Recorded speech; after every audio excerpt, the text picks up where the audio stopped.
வணக்கம் 12ஆம் வகுப்பு மாணவர்களே.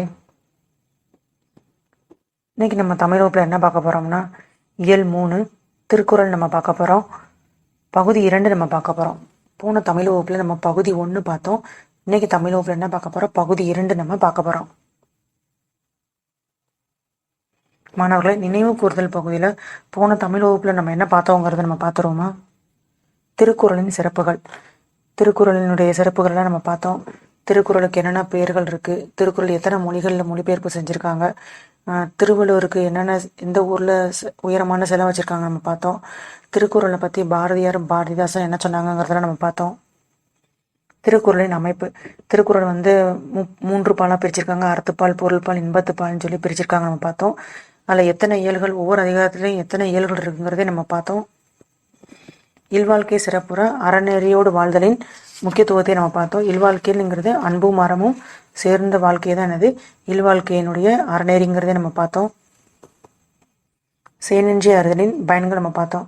நம்ம எந்த ஒரு உதவியும் செய்யாமல் இருக்கும்போது என்னது பிறர் நமக்கு செய்த உதவிக்கு என்னது இந்த விண்ணுலகத்தை கொடுத்தாலும் ஈடாகாது, மனுலகத்தை கொடுத்தாலும் ஈடாகாது நம்ம பார்த்தோம். அது மட்டும் இல்லாமல் என்னது ஒருத்தவங்க செஞ்ச உதவி சிறிதாக இருந்தாலும் அது உலகத்தை விட என்னது அளவே பெரியது அப்படின்னு சொல்லி நம்ம பார்த்தோம். அடுத்து என்னது ஒரு செய்த உதவியின் அன்பை ஆராய்ந்து பார்த்தால் அந்த உதவி வந்து எனது நன்மை கடவுளை விட பெரியது அப்படின்னு பார்த்தோம். ஒருவர் திணையளவு உதவி செய்தாலும் அதனுடைய பயனை தெரிந்தவர்கள் பயனளவு பெரிதாய் கருதுவார்கள். அப்போ எனது ஒருத்தவங்களோட செய்த உதவி சிறிதாக இருந்தாலும் அதனுடைய நன்மையை பயனை உணர்ந்தவர்கள் பனைமரம் அளவு எனது உயர்ந்ததாக கருதுவார்கள்ங்கிறத போன தமிழ் வகுப்பில் நம்ம பார்த்தோம். மாணவர்களே, இந்த தமிழ் வகுப்பில் நம்ம 8வது திருக்குறள் நம்ம பார்க்க போகிறோம். போன திருக்குறளை 7வது திருக்குறள் வரைக்கும் நம்ம பார்த்தோம். இந்த வகுப்பில் நம்ம எத்தனை பார்க்க போகிறோம், 8வது திருக்குறள் பார்க்க போகிறோம். நன்றி மறப்பது நன்று அன்று, நன்றல்லது அன்றே மறப்பது நன்று. மாணவர்கள், இது மனப்பாட திருக்குறள். எனது நன்றி மறப்பது நன்று அன்று, ஒருவர் நமக்கு செய்த நன்மையை மறக்க கூடாது, அது நன்றன்று அப்படின்னு நல்லது கிடையாது. நன்று அல்லது அன்றே மறப்பது நன்று. ஆனால் பிறர் நமக்கு செய்த தீமை என்ன செஞ்சிடணுமா, அப்பொழுதே மறந்து விடணும். மனசுக்குள்ள என்ன செய்யக்கூடாது, பகையை வச்சுக்கிட்டு அவங்கள எப்படா நம்ம பழி வாங்கணும் அப்படிங்கிற எண்ணத்தை நம்ம என்ன செஞ்சிடணும், கைவிட்டுறணும். ஆனால் அவங்க செஞ்ச உதவியை நம்ம என்ன செய்யணும், நினச்சி பார்த்துக்கிடணும். அவங்க செஞ்ச தீமை என்ன செஞ்சிடணும், உடனே மறந்துடணும். எண்ணன்றி கொன்றார்க்கும் உய்வுண்டாம் உய்வில்லை, சேனன்றி கொன்ற மகற்கு. இது உங்களுக்கு என்னது மனப்பாட திருக்குறள். எண்ணன்றி அப்படின்னு என்னது எத்தகைய அறங்களை, என்னன்றது எத்தகைய அறங்களை அளித்தவர்க்கும், சரியா, உய்வுண்டு அப்படின்னு என்ன அர்த்தம், அவங்களுக்கு பாவங்களை நீக்கி கொள்ள வழி உண்டு. உய்வில்லை, யாருக்கு உய்வில்லை, அந்த பாவத்திலிருந்து நீங்குவதற்கு வழியில்லை. யாருக்கு, செய்நன்றி கொன்ற மகற்கு, செய்த நன்றியை மறந்தவர்களுக்கு என்ன கிடையாது, அவங்களுக்கு விமோச்சனமே கிடையாது. அப்போ யாராக இருந்தாலும் என்ன செய்யக்கூடாது, ஒருத்தவங்க செய்த உதவியை நம்ம எக்காரணத்தை கொண்டு என்ன செய்யக்கூடாது, மறக்க கூடாது. வெக்காமை, வெக்காமைன்னு என்ன பார்த்தா பிறர் பொருள் மீது நம்ம என்ன செய்யக்கூடாது, ஆசைப்படக்கூடாது. வெக்காமைன்னு என்ன சொல்கிறாங்க உங்களுக்கு, பிற பொருட்கள் மீது நம்ம என்ன செய்யக்கூடாது, ஆசைப்படக்கூடாது. படுபயன் வெக்கி பழிபடுவ செய்யார் நடுவன்மை நாணுபவர். என்ன சொல்கிறாங்க, இதை வந்து நம்ம என்னது 2வது வரி எடுக்கணும், சரியா. நடு அண்மை நாணுபவர் அப்படின்னா யாருப்பா, நடுவு நிலையிலிருந்து மாறினால் ஏற்படும் இழிவுக்கு நாணம் கொள்ளும் நல்ல அறிஞர், சரியா. நாணுபவர்னா இங்கே யாரை சொல்கிறாங்க, நல்லறிஞர். நல்லறிஞர் என்ன சொல்கிறாங்கன்னா, படுபயன் வெக்கி, படுபயன் வெக்கினானது பிறர் பொருளினை கவர்ந்தால் அதற்கு என்ன செய்வாங்களா, வெக்கப்பட்டு பழிபடுவ செய்யார். அப்போ என்ன செய்ய மாட்டாங்களா, தமக்கு அடுத்தவங்க பொருளை எடுக்கன்னு நம்ம கவரணும்னு நம்ம நினைக்கிறவங்க என்ன செய்ய மாட்டாங்களா, பழி தரும் செயல்களை செய்ய மாட்டார். அதான் அவங்க பொறுத்தாங்க. நடுவு நிலைமையை விட்டுவிட நாணம் கொள்ளும் பண்பாளர்கள், அந்த உயர்ந்தோர்கள் எவ்வளோ பெரும்பயன் கிடைச்சாலும் என்ன செய்ய மாட்டாங்களா, பிறர் பொருளை கவரும் பழியான செயல்களை செய்ய மாட்டார். நான் உனக்கு இவ்வளோ ரூபா தரேன், நீ எனக்கு இந்த செயலை மட்டும் நீ செஞ்சு கொடு, தவறான செயலை செஞ்சு கொடு அப்படின்னு சொன்னாலும் என்ன செய்ய மாட்டாங்களா, சான்றோர்கள் பிறர் பொருளை கவரும் எனது பழியான செயல்களை செய்ய மாட்டார்கள்.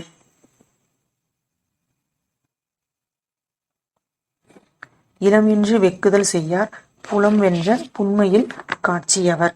என்ன சொல்றாங்க, இளமின்று என்ன பார்த்தோம், நாங்கள் வந்து என்னது வறியவராக இருக்கிறோம். இளமின்று நாங்கள் வந்து ஏழையாக இருக்கிறோம். அதை தீர்ப்பதற்காக வெகுதல் செய்யார் அப்படின்னு அர்த்தம். பிறர் பொருளை கவர விரும்ப மாட்டார். சரியா, நாங்கள் வந்து கஷ்டத்தில் இருக்கோம், அதுக்காக என்ன செய்ய மாட்டோம், அடுத்தவங்க பொருளை கவரணும்னு நினைக்க மாட்டோங்க. புலம் வென்ற புண்மையில் காட்சியவர்.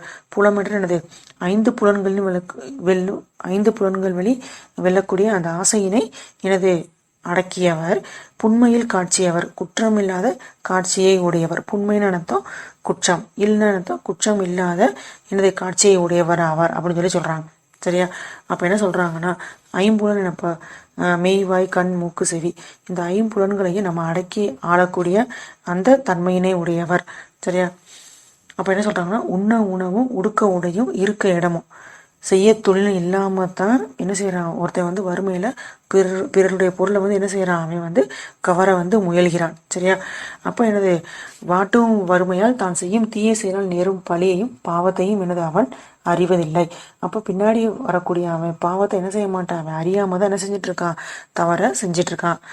அப்ப ஆனா யார் ஒருத்தன் பாவம் பழி இதெல்லாம் நினைச்சு பயந்து அறிவினால் இந்த 5 ஆசையை அடக்கி ஆற்றல் பெறுகிறானோ அவன் தான் என்னதான் பிறர் பொருளை கருதான். சரி, அடுத்தவங்க பொருள் மீது என்ன செய்ய மாட்டான், ஆசைப்பட மாட்டான்.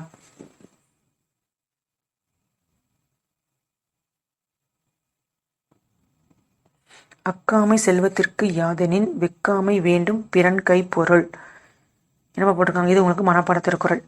சரியா, இங்க என்ன இருக்கணும், செல்வத்திற்குங்கிறத நம்ம முதல்ல எடுத்து நம்ம பொருள் கொள்ளணும். குறையும் தன்மையினதாகிய செல்வத்திற்கு. செல்வம் இன்னைக்கு என்ன செய்யும், நம்மகிட்ட இன்னைக்கு 10,000 ரூபாய் இருக்கும், நாளைக்கு ஒரு காரணத்தால் என்ன செய்யும், நம்மகிட்ட அந்த ரூபா இல்லாமல் போகும். அப்போ என்னது, ஒருவர்கிட்ட பணம் குறையாமல் இருக்கிறதுக்கு வழி எது என்றால் என்னது, அவங்க அடுத்தவங்களுடைய பொருளை என்ன செய்யணும், விரும்பாமல் இருத்தணும். சரி, அதான் போடுறாங்க. செல்வத்திற்கு ஏதான் நீங்கள் ஃபர்ஸ்ட் எடுக்க போறீங்க. குறையும் தன்மையினதாகிய அந்த செல்வத்திற்கு அக்காமை யாது எனின். அக்காமைன்னு நினைப்பா குறைவு ஏற்படாமல், குறைவு ஏற்படாமல் இருக்குன்னு நினைச்சோம்னா பிறன் வேண்டும். பிறன் வேண்டும் என்ன போட்டிருக்காங்க, பிறன் ஒருவன் விரும்பி தான் கொண்டுள்ள. சரியா, கைப்பொருள் வைக்காமை. அப்ப கைப்பொருளை எனது தான் வேண்டாது இருத்தல். அடுத்தவங்களுடைய கைப்பொருள் பிறர் அடுத்தவங்களுடைய பொருள் மீது நம்ம என்ன செய்யக்கூடாது, ஆசைப்படக்கூடாது. நீ ஆசைப்படாம இருந்தாலே உன்ட்டு இருக்கிற பொருள் எப்படி இருக்கும், பத்திரமா இருக்கும்.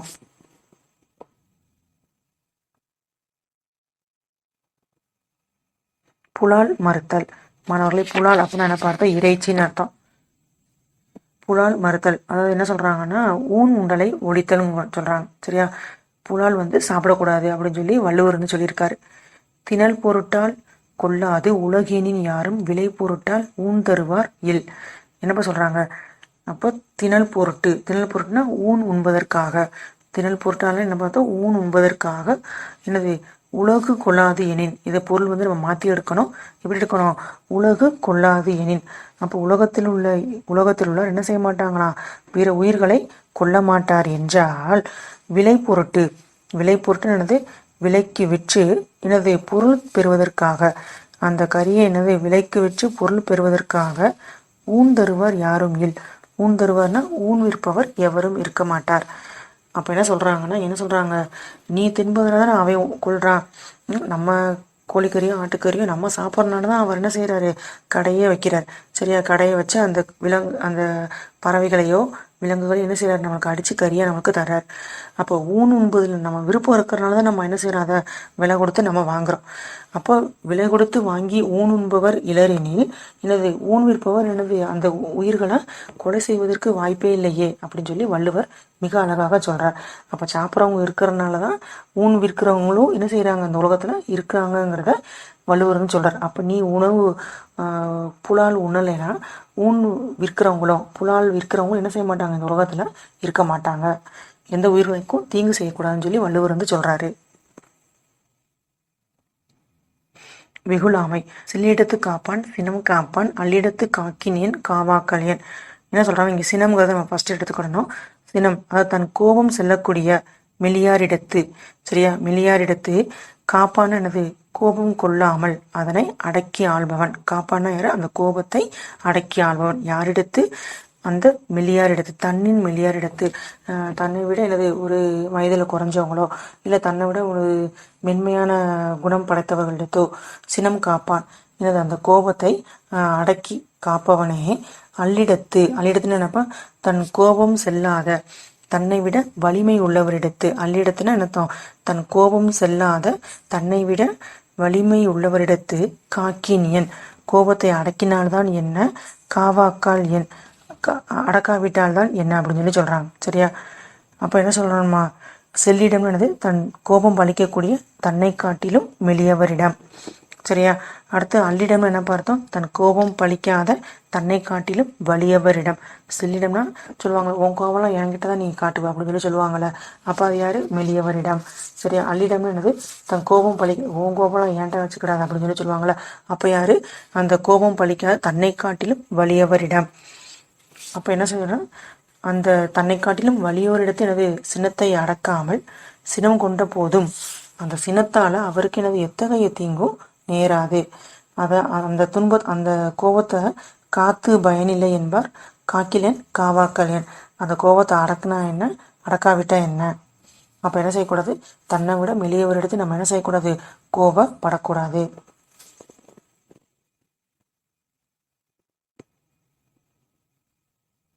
மறத்தல் வெகுளியை யார் மாட்டும், தீய பிறத்தல் அதனான் வரும். மாணவர்கள், இது உங்களுக்கு மனப்பாட திருக்குறள். மறத்தல் வெகுளியை யார் மாட்டும். மறத்தல் வெகுளியை யார், வெகுளின்னு என்னப்பா, கோபம்னு அர்த்தம். வெகுளின்னு என்னது, கோபம்.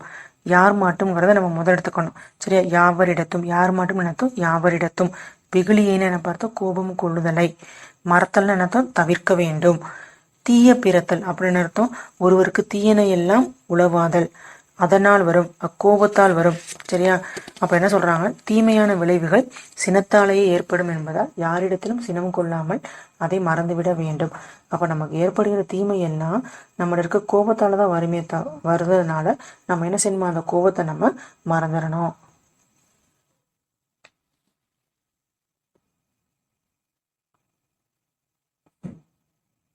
நகையும் உவகையும் கொள்ளும் சினத்தின் பகையும் உளவோ பிற. என்ன போட்டிருக்காங்க, நகையும் என்ன பார்த்தோம், முகத்தின் கண் தோன்றுவதாகிய அந்த சிரிப்பு. உவகை அப்படின்னு என்ன அர்த்தம், மனத்தின் தோன்றுவதாகிய அந்த மகிழ்ச்சி. கொல்லும் அர்த்தம், அழிக்கின்ற. சினத்தின் அந்த கோபத்தை போல பகையும் உளவோ பிற. அப்போ ஒருவனுக்கு வேறு பகைகளும் உண்டோ. அப்ப என்ன சொல்றாங்க, முகமலர்ச்சியையும் அகமகிழ்ச்சியும் கொள்கின்ற சினத்தை விட நமக்கு வேறு பகை இல்லை. அப்ப என்ன சொல்றாங்க, நம்ம மனசார என்ன செய்யக்கூடாது, யாரிடமும் நம்ம கோவப்படக்கூடாது. கோபத்தை நம்ம அடக்கியால கற்றுக்கொள்ள வேண்டும். ஏன்னா சிரிக்க தெரிந்த இனம் மனிதன் மட்டுமே, மகிழ்ச்சி அடையக்கூடிய இனம் மனிதனை மட்டுமே. அப்ப அப்படிப்பட்ட உயர்ந்த மனிதரிடத்து என்ன செய்யணும், என்ன செய்யக்கூடாது, நம்ம அந்த உயர்ந்த மனிதன் பிறரிடத்து என்ன செய்யக்கூடாது, கோவப்படக்கூடாது.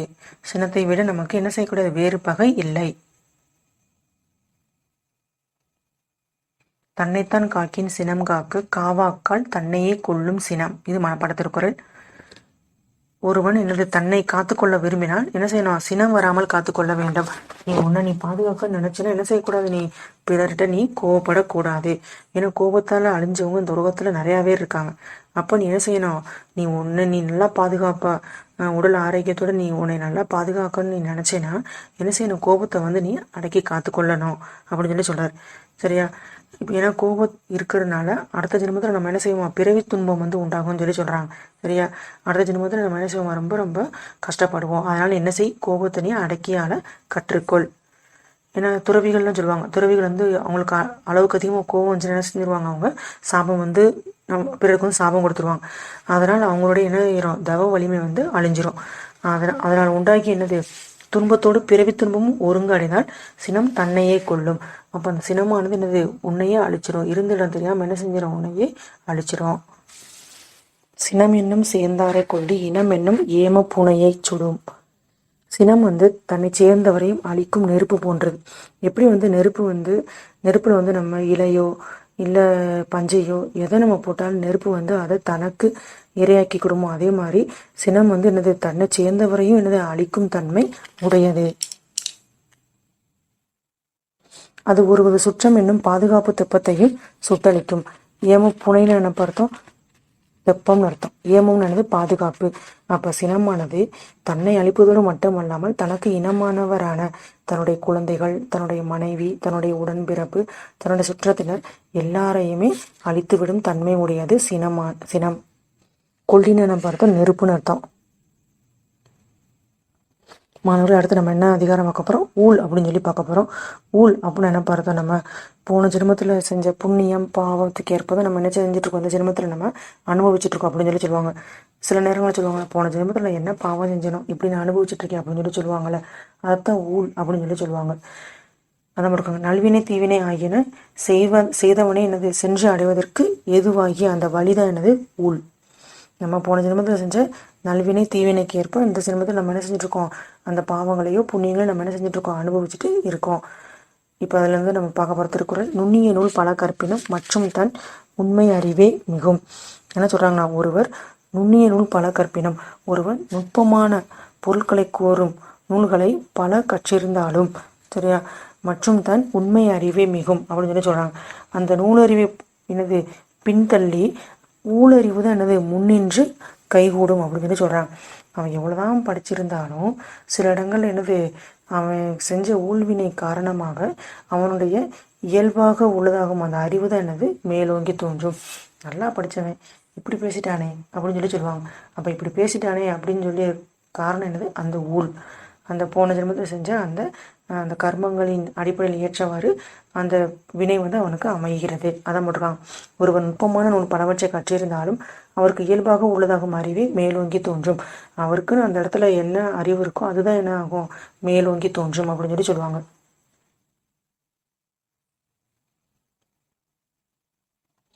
இருவேறு உலகத்து இயற்கை திருவேறு தெல்லியர் ஆதலும் வேறு.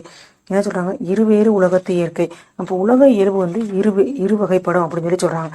சரியா, இரண்டு அடிப்படையில் வந்து அமைகிறது. செல்வம் உடையவர் என்ன திருவேறு அப்படின்னு என்ன பார்த்தோம், செல்வம் உடையவர் அறிவுடையவராக இருப்பதில்லை. அடுத்து என்ன சொல்கிறாங்க, தெல்லியர் ஆதலும் வேறு அப்படின்னு சொல்லி சொல்கிறாங்க. தெளிந்த அறிவுடையவர் எனது செல்வம் உடையவராக இருப்பதில்லை. இப்போ அந்த உலகத்தில் காணப்படும் இயல்பு வந்து என்னது இருவகையான வேறுபாட்டை கொண்டது. அப்போ செல்வமுடையவர்களும் வேறு தெளிவுடையராக இருக்கிறதும் வேறு அப்படின்னு சொல்லி சொல்கிறாங்க. சரியா, அப்போ என்ன சொல்கிறாங்க, மக்கள் வாழ்க்கைக்கு இன்றியமையாத இரண்டு செல்வங்கள், ஒன்று பொருள் செல்வம், இன்னொன்று என்னது கல்வி செல்வம் அப்படின்னு சொல்லி சொல்கிறாங்க. சரியா, பொருள் செல்வம் வந்து இந்த பிறவியில் நம்மளுக்கு பயனை தருவது. ஆனால் அந்த அறிவு செல்வம் அப்படின்னு சொல்லி சொல்கிறாங்க பார்த்தீங்களாப்பா, தெளிந்த அறிவுடையோர் அப்படின்னு சொல்ற அந்த அறிவு செல்வமானது எனது பல பிறவிகள் நம்மளுக்கு பயனை பெற்று தருவது. அதனால தான் வள்ளுவரே சொல்லியிருக்காரு, பொருளிலாருக்கு இவ்வுலகம் இல்லை. அப்போ பொருள் இல்லாதவங்களுக்கு இந்த உலகத்தில் என்னது எந்தவித பயனையும் அவங்களால என்ன செய்ய முடியாது, அனுபவிக்க முடியாது. இன்னொரு திருக்குறள்னு சொல்லியிருப்பாரு, அறிவுங்கிறதுக்கு என்ன சொல்லியிருப்பார், கல்வியில் சொல்லியிருப்பார், கல்வி எளிமையும் ஏமாப்புடைத்து ஒருமைக்கண் தான் கற்ற கல்வி ஒருவருக்கு எளிமையும் ஏமாப்புடைத்து அப்படின்னு சொல்லியிருப்பார். அப்போ ஒரு முறை ஒருவன் கற்ற கல்வி என்னது அவனுக்கு 7 பிறவிலும் பாதுகாப்பை தரும் அப்படின்னு சொல்லி சொல்கிறாங்க. அப்போ எனவே நம்ம மக்கள் பிறவி எடுத்தவங்க இந்த இருவகையான செல்வங்களை என்னது தேடிப்பெற முயல்கின்றனர். அதனால தான் வள்ளுவர் என்ன சொல்லியிருக்காரு, இருவேறு உலகத்து இயற்கை அப்படின்னு சொல்லி மிக அழகாக வள்ளுவர் சொல்லியிருக்காரு. அதனால சொல்லுவாங்கப்பா, திரு நின்ற இடத்தில் அறிவும் அறிவு நின்ற இடத்தில் திருவும் எனது ஒன்றுபட்டிராது என்ற உண்மையைத்தான் அழகா என்னது வள்ளுவர் திருவேறு தெல்லியர் ஆதலும் வேறுன்னு சொல்லி மிக அழகாக சொல்லியிருக்காரு. செல்வம் உடைய நல்லா பணக்காரங்களா இருப்பாங்க, ஆனால் என்னது அவங்கள்ட்ட வந்து என்னது அறிவு, பிறரை எப்படி மதிக்கணும், பிறரை எப்படி பேசணுங்கிற அந்த அறிவு திறன் வந்து இருக்காது. தெளிந்த அறிவுடையராக இருப்பாங்க, ஆனால் அவங்கள்ட்ட என்ன கிடையாது, பணம் வந்து இருக்காது. இதை செய்யணும், யார்கிட்ட எப்படி பேசணும், யார்கிட்ட எப்படி பேசக்கூடாதுன்னு தெரிஞ்சிருப்பாங்க, ஆனால் அவங்கள்ட்ட என்ன கிடையாது, அந்த உலகத்தில் ஒரு நிலையாக இருக்கக்கூடிய அந்த செல்வம் வந்து அவங்கள்ட்ட வந்து கிடையாது. சரியா, இந்த உலகத்தில் ஒரு நிரந்தரமான மனிதன்னா எல்லாத்துக்கும் ஞாபகம் வந்து வரும், பணக்காரன்னா என்னது எல்லா மனிதனுக்கும் ஞாபகம் வரும். ஆனால் செல்வம் தெரிந்த அறிவுடையராக இருப்பாங்க, ஆனால் அவங்கள்ட்ட வந்து செல்வம் உடையவராக இருப்பதில்லை. அதனால மிக அழகாக சொல்லியிருக்காரு, செல்வம் உடையவர் அறிவுடையவராக இருப்பதில்லை, தெளிந்த அறிவுடையோர் செல்வம் உடையவராக இருப்பதில்லைன்னு மிக அழகாக வள்ளுவர் நமக்கு சொல்லியிருக்காரு.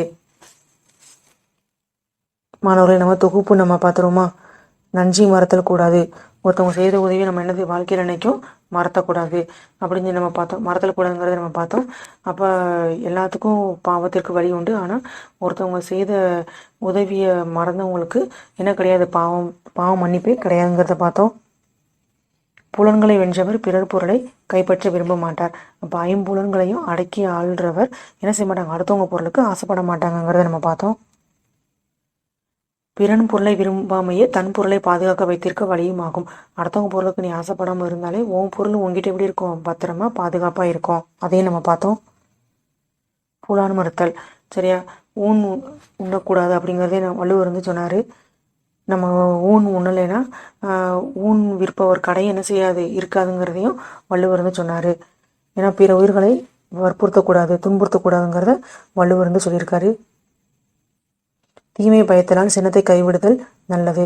அப்போ தீமை வந்து தன்னை சேர்ந்தவரை தன்னையும் அழித்து தன்னை சேர்ந்தவரையும் அழிப்பதால் என்ன செய்கிறது நல்லது. அந்த சினத்தை வந்து கைவிடுறது ரொம்ப நல்லது. கோபத்தை காட்டிலும் கொடிய பகை இல்லை. கோபத்தை விட இந்த உலகத்தில் எனது கொடிய பகை எதுவுமே கிடையாது. ஏன்னா கோபத்தால் அழிஞ்சவங்களுடைய வரலாறு நிறைய உண்டு. அப்போ அந்த கோபத்தை காட்டிலும் கொடிய பகைங்கிறது இந்த உலகத்தில் எதுவுமே கிடையாது. தன்னையே அழிக்கக்கூடியது அந்த கோபம். சினம் தன்னையே கொல்லும். நம்ம தான் பார்த்தோம். சினம்ங்கிறது எப்படி வந்து நெருப்பு வந்து தன்னை சேர்ந்த பொருளை எல்லாம் அழிக்குமோ அதே மாதிரி கோபமானது எனது தன்னையே அழித்து தன்னை சேர்ந்தவரையும் அழிக்கும் தன்மை உடையது. மாணவர்களே, இந்த திருக்குறளெல்லாம் நம்ம இந்த தமிழ் வகுப்பில் நம்ம பார்த்துருக்கோம்.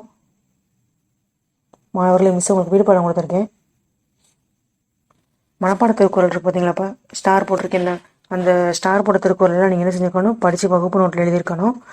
அடுத்த நெடுவினா ஒன்று கொடுத்துருக்கேன். செய்நன்றி அறிதலே அறம் என்பதை வாயுரை வாழ்த்தின் துணை கொண்டு நிறுவனம். வாயுரை வாழ்த்து என்னப்பா, திருக்குறள். சரியா? அந்த நெடுவினாவை நீங்கள் என்ன செஞ்சுருக்கணும், படித்து வகுப்பு நோட்டில் எழுதியிருக்கணும். மாணவர்களே, நன்றி, வணக்கம்.